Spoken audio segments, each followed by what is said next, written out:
Greetings, it's Dr. Nahshon, CEO of the First Coast Leadership Foundation. We're on day 11 of our Life Hacks in Proverbs. HACKS is an acronym for Helping Achieve Critical Knowledge for Success. Today's proverb is Proverbs chapter 11. We're going to start at verse 6. The righteousness of the upright will deliver them, but the unfaithful will be caught by their lust. When we look at righteousness, that's the right standard of living or the right way of living. We have an example found in Jesus pertaining to how we should and should not live. All right. And then it's the theme throughout Proverbs pertaining to the righteousness based on how you live in your lifestyle. It also says that it will deliver you from death, meaning that it will prevent you from dying early, or dying prematurely, or dying before your purpose and your assignments are fulfilled.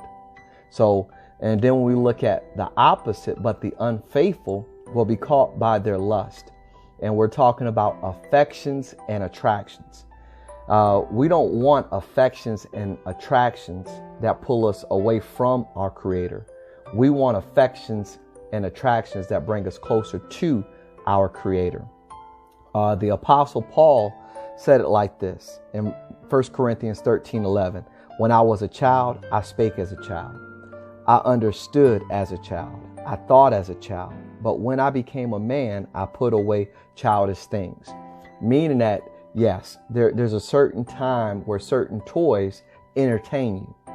But as we progress and as we mature, our expectations of ourselves also have to raise as well. They also have to be elevated. So when we look at this, in verse 14, it says, where there is no counsel, the people fall. But in the multitude of counselors, there is safety. Another word for counselor is guidance. And we find guidance in Proverbs from our ancestors, from our elders, because these are time-tested truths. We say that Proverbs serve at least three purposes. Number one is prevention. Number two is protection. And number three is prosperity. And it's God's desire that all of us prosper.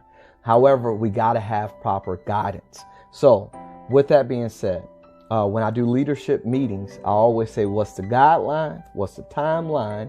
What's the deadline so we can reach the goal line? When we look at guidelines, those are the principles that we're going to go by. Those are the principles that we're going to operate in. And then when we look at timelines, that's the way that we can have shared accountability. You can hold me accountable as the leader, and you can hold yourselves accountable as the team. And then we have deadlines. Deadlines meaning that, listen, when are we going to have this completed? When are we going to have this done? And then the goal line is when we score as a team.